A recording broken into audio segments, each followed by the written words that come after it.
আপনাদের জোটের জামায়াতে ইসলামী তারা আজ নির্বাচন কমিশনে অভিযোগ করেছেন যে নারী কর্মীদেরকে হেনস্থা করা হচ্ছে। এটা কি আপনাদের ভোটের মাঠে আপনাদের এক্সপেরিয়েন্স কি?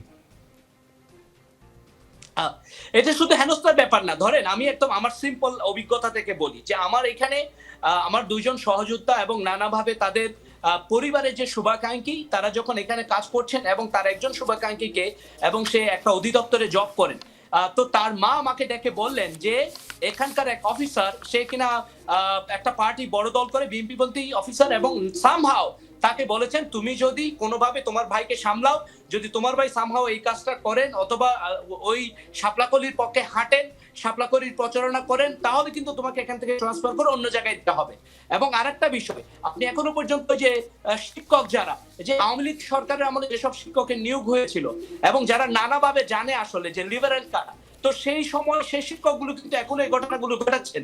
এবং আপনি মানুষের দুয়ারে দুয়ারে যাওয়ার যে ব্যবস্থা, আপনি এইবারে যে নির্বাচনী প্রচারণার তো অনেকগুলো পদ্ধতি চেঞ্জ হয়েছে, তো সেই চেঞ্জের মাধ্যমে প্রধানতম কাজ হচ্ছে মানুষের কাছে যাওয়া, মানুষের কথা শোনা, মানুষের আলাপ নেওয়া। কিন্তু সেটা না করে যখন আমরা দুয়ারে দুয়ারে যাচ্ছি, আমাদের মা বোনরা আমাদের সাথে যারা সহযোগিতা আছেন তারা যখন দুয়ারে দুয়ারে যাচ্ছেন, তাদেরকে নানাবিধ তকমা নানাবিধ ট্যাগ দিয়ে নানাভাবে কিন্তু এক ধরনের বাধার সৃষ্টি করছে। সেটা বিভিন্ন আপনারা যখন দুয়ারে দুয়ারে যাচ্ছেন, দুয়ারে দুয়ারে যে বিএনপির দিক থেকে একটা অভিযোগ আছে, সেটি হচ্ছে আপনারা দুয়ারে দুয়ারে যাচ্ছেন এবং তাদের ভোটারদের তথ্য সংগ্রহ করছেন এবং তাদের মোবাইল নম্বর সংগ্রহ করছেন। এটা কেন করা হচ্ছে? দেখুন, কেউ কিন্তু কারো প্রথম কথা হচ্ছে যে ভোটারদের তথ্য সংগ্রহ বা ভোটারদের মোবাইল নম্বর সংগ্রহ করা, এটা it's a very lame excuse আমার কাছে মনে হয়।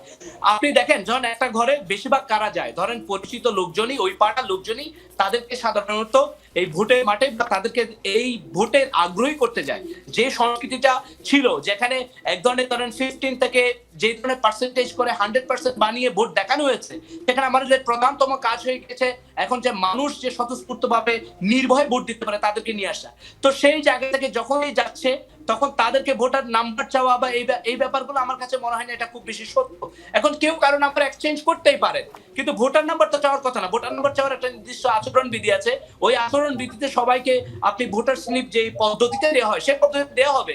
এবং যারা মাঠে ইলেকশন করছেন বা আমরা যারা এই ইলেকশনের মাঠে আছি, আমাদের তো ন্যূনতম বোধ জ্ঞান আছে, আমাদের ন্যূনতম পড়াশোনা আছে। ওই যে আমরা তো ওই যে ইশতেহার বা যেটা দিয়ে এটা আমরা পড়তে পারি, বুঝতে পারি।